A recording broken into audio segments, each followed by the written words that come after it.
Look at the Mediterranean, and you are looking at one of the oldest, most permanent seas on Earth. Roughly 17,000 species. Blue water lapping coastlines that have been there since before writing. It feels like it has always been here. Almost none of that is what it looks like. In 1970, a drill ship called the Glomar Challenger pulled a core up through nearly 3 kilometers of that water, expecting the soft gray ooze that carpets the floor of any deep sea. The rock that came up was wrong. It was salt. The crusted mineral you find at the bottom of a dried-out lake, not under 3 kilometers of open ocean. There is only one way to leave a signature like that. This sea, at some point, was not a sea.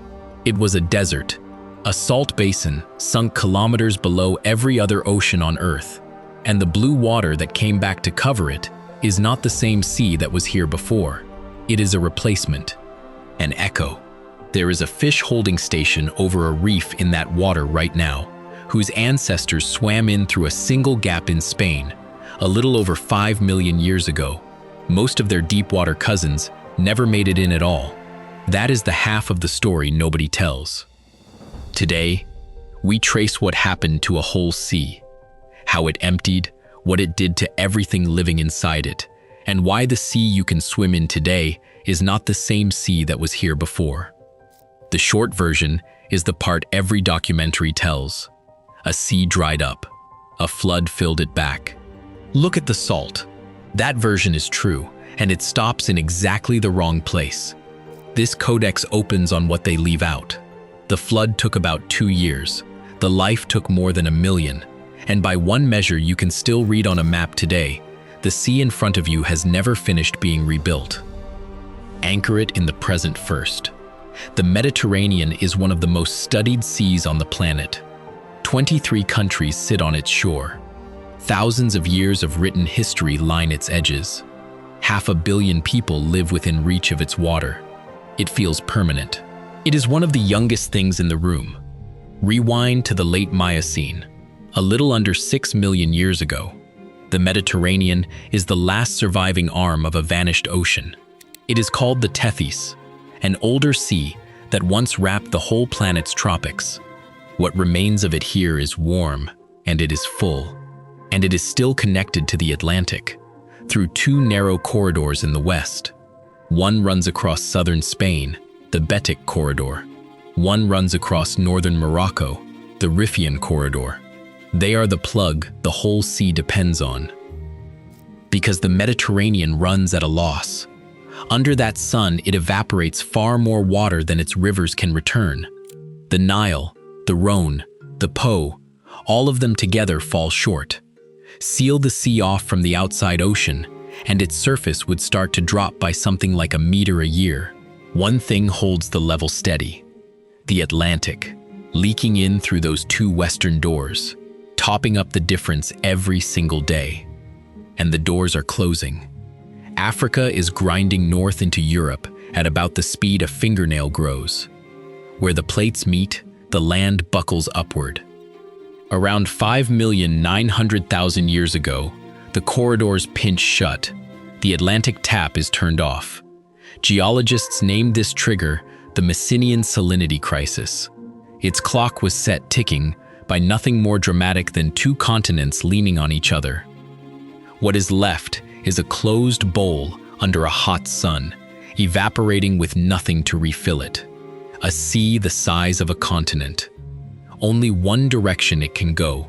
It begins to disappear. And 1 meter a year does not sound like much. Give it time, and it is everything. Over a few thousand years, the shoreline crawls outward for kilometers. The shallow edges bake dry. The remaining water pulls back toward the center and turns to brine. Every fish, every reef, every living thing in the basin is now trapped in a shrinking pool that only grows saltier, with the exit sealed and the sun still climbing. This is the setup. What comes next is what it did to them. But there was a problem reading that story out of the rock. It took the field years to accept. When those cores came up salt in 1970, Three of the scientists on the project made a wild claim. Their names were Kenneth Hsu, William Ryan, and Maria Bianca Sita. They said the entire Mediterranean had drawn down to a salt-caked basin, more than a kilometer below the world's oceans. They published it in the journal Nature in 1973. The argument ran hot for a decade. Then the seismic surveys settled it. Ships towed sound down through the seabed and read the echoes coming back. They kept finding the same thing. One buried layer, bright and unmistakable on every profile, running across almost the whole Mediterranean floor. It was so distinct, the surveyors gave it a name of its own, the M reflector. Drill into it and you get salt. Geologists call the whole deposit the salt giant. In the deep subbasins, it stacks kilometers thick. You do not lay down that much salt by any ordinary process. You lay it down one way, you evaporate a sea, and this one left behind more salt than any drying body of water on the planet. Here is the part most versions skip, because it spoils a clean picture. This did not happen once. The chemistry stacked in the rock tells a messier story. The basin drew down and partly refilled again and again. Flood, evaporate, flood, before the driest phase of all. It was staged, not sudden. And just how far the floor ever dried is still argued over in the science right now. The honest telling is not, the sea vanished overnight. It is stranger than that. Because that mess is exactly what the salt is a recording of. Stage it, however, the evidence demands. The endpoint is the same, a basin floor lying more than a kilometer beneath every other sea, salt pans and brine pools running to a dead horizon, air at the bottom of the bowl, compressed and heated to something like a furnace. It is one of the most hostile places this planet has ever built. And out there, something was already happening to everything that lived in that sea. The part of the story this codex was built to tell, quietly and almost completely. And then it gets worse, because a sea is not only its water. Before the crisis, this was a rich, warm, Miocene sea. Tropical reef-building corals, a full food web, stacked from plankton to predators, and a long roster of species found nowhere else on Earth. Biologists call them endemics, animals that were uniquely, only, Mediterranean, with no backup population anywhere outside to save them. As the level fell, the salt did the killing. Seawater is about 3.5% salt. Push that far higher, and the chemistry inside a living cell stops working. Most marine animals cannot survive it. As the basin concentrated, the food web came apart from the top down and the bottom up at once. In 2024, a team of 30 scientists put a hard number on the wreckage. They were led by Constantina Aghiati, and they published it in the journal Science. First, they counted the species that had lived only in the Mediterranean before the crisis, 779 of them. Then they counted how many were still there afterward, 86. Nearly 9 in every 10 endemic species, erased. The tropical corals were among the dead, and they never came back, not reduced, gone from the Mediterranean completely. In 5 million years since, they have never re-established. Think about that. The Mediterranean is a warm sea ringed by warm coasts, and it has no tropical coral reefs. That absence is the crisis itself, 5 million years later, still showing. What happened here was not a bad century. It was closer to a deletion. Extinction on this scale is rarely a single clean event. It is a squeeze. As the water shrank, the survivors were crushed into smaller and smaller pockets. The last brine pools would have been crowded, oxygen-starved, lethally salty. A few specialists can cling on in a place like that. A whole sea's worth of ordinary marine life cannot. One by one, the lineages that had made this a living sea for millions of years simply stopped. Near the very end came the strangest chapter of all. As the crisis wound down, the basin held a shifting patchwork of brackish lakes. Geologists call it the Lago Mare, the Lake Sea. The creatures fossilized in it are the tell. They are not Mediterranean natives. They are not Atlantic either. They are Paratethyan, low salinity animals from the lake systems far to the east. Little mussels like Dracena, a suite of tiny shelled crustaceans called ostracods. They drifted in and colonized the wreckage. The original sea was already dead. Something completely unrelated to it was now living in the hollow where it had been. Here is the part scientists spent the longest failing to picture: the ending. The Mediterranean did not stay a desert, and the way it came back is, by a wide margin, the most violent single event in this entire history. Around 5,330,000 years ago, the barrier at Gibraltar gave way. We know the shape of what followed because the flood carved its own evidence into the ground. In 2009, Daniel Garcia Castellanos and his colleagues traced it in the journal Nature, a channel more than 200 kilometers long, cut clean across the strait and buried now beneath the seabed, exactly where torrential water should have gouged it. The figures barely fit in the head. At its peak, their model puts the discharge at close to 1,000 times the flow of the Amazon, forced through that one gap, a waterfall on a planetary scale. The water level inside the basin may have climbed more than 10 meters a day. Picture standing on the dry salt flat in the morning, and under 30 feet of water by the next. 90% of an entire sea, refilled in somewhere between a few months and about 2 years. 2 years, a sea the size of a continent, poured back through a single wound in the rock, in about the time it takes to notice a child has grown. It is the largest flood the Earth is known to have staged, and it undid the desert almost overnight. And this is where every other version of the story ends. The water came back, problem solved. Except the water was always the easy part. The mightiest flood in the planet's memory can refill a basin in 2 years. It cannot restock one. A sea is life, and the life did not arrive on the flood. Everything alive had to move back in slowly, on its own power, through one door, out of one ocean, the Atlantic, through the newly opened Strait of Gibraltar. And it had to come in the hard way. One settling larva, one drifting egg, one generation at a time. A flood can move water. It cannot move an ecosystem. This is how thorough the replacement was.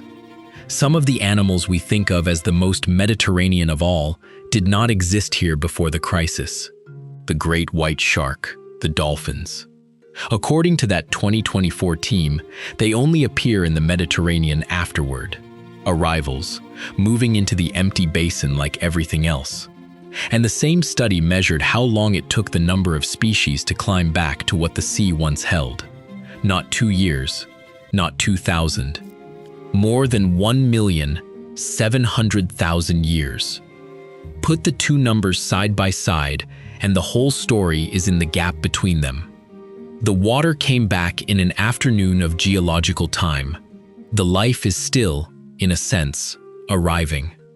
And the payoff is not that today's Mediterranean is Atlantic in origin. That much you could have guessed. The reveal is that the refilling never actually finished, and you can still measure the shortfall today in 3 ways. The first is a map of where things live. In 2010, Marta Call and her colleagues cataloged the entire sea for the journal PaleoS1. Around 17,000 marine species. Roughly a fifth of them live nowhere else, and the richness is not spread evenly at all. It is highest at Gibraltar in the west. It falls steadily the further east you travel. By the Levantine Basin at the far end, the sea is comparatively thin. That gradient is a fingerprint. It is the exact shape of a sea refilled from one doorway that never quite reached the far wall. The second is the door itself. The threshold at Gibraltar is called the Camarínal Sill, and it is shallow, 284 meters at its shallowest lip. On either side of it, the water drops away for kilometers. Picture a true deep-sea Atlantic animal, built for the cold black 2,000 meters down. It physically cannot climb a shallow ridge to get through. The Mediterranean's deep basin was only ever stocked by whatever could clear a threshold the height of a skyscraper. The third wall is invisible, and it is the worst of the three. In the open Atlantic, the deeper you go, the colder it gets, down to 2, 3, 4 degrees in the abyss. The Mediterranean refuses to do that. From 200 meters to its deepest floor, it holds at roughly 13 degrees, an abyss that never gets cold. And most true deep-sea life cannot live in a warm abyss. The deep Mediterranean is a strange, half-stocked place because of it. In 1992, two biologists named Philippe Boucher and Marco Taviani put forward an unsettling idea about it. Much of its deep-sea population, they argued, cannot even sustain itself. It is topped up instead, generation after generation, by larvae drifting in from Atlantic parents outside. They settle into a basin too warm for them to breed in, populations that only look alive. Think of it like a city that was demolished to the ground. New people came and built new houses on the old foundations. It is still a city. It is not the same city. It does not have the same life in it. That is the modern Mediterranean. Atlantic tenants in a Tethyan basin with a missing piece the exact shape of everything that died, and the hole has never been filled. Go back to that wrong rock on the Glomar Challenger's deck. The salt proved the sea had died. It could never show the other half, that the sea we replaced it with is still unfinished, refilled in 2 years, restocked through one shallow door, held at the wrong temperature, and by every measure we can take, not done yet. The grouper does not know any of this. It hangs over its reef exactly where a Mediterranean fish should be, but it is not the old sea's animal. It is a colonist in a basin that is still being colonized. The Mediterranean did not come back. Something new moved into the empty bowl, and 5 million years on, it is still moving in, because a second door is already open. In 1869, engineers cut the Suez Canal, and for the first time in 5 million years, the Mediterranean had a new way in, from the Red Sea in the east. Ever since, a fresh wave of species has been pouring through it, filling the same thin eastern corner the Atlantic never reached. Venomous lionfish out of the Indo-Pacific are spreading through the Levantine Basin as we speak. The refilling the flood began is still running. It simply changed which entrance it uses. The Mediterranean got its water back. There is another ocean that never did, a place where the sea drained away and the predators are still lying on the sand where they died, exactly where they fell. What kind of sea dries out and keeps its dead in the open, waiting for us to find them?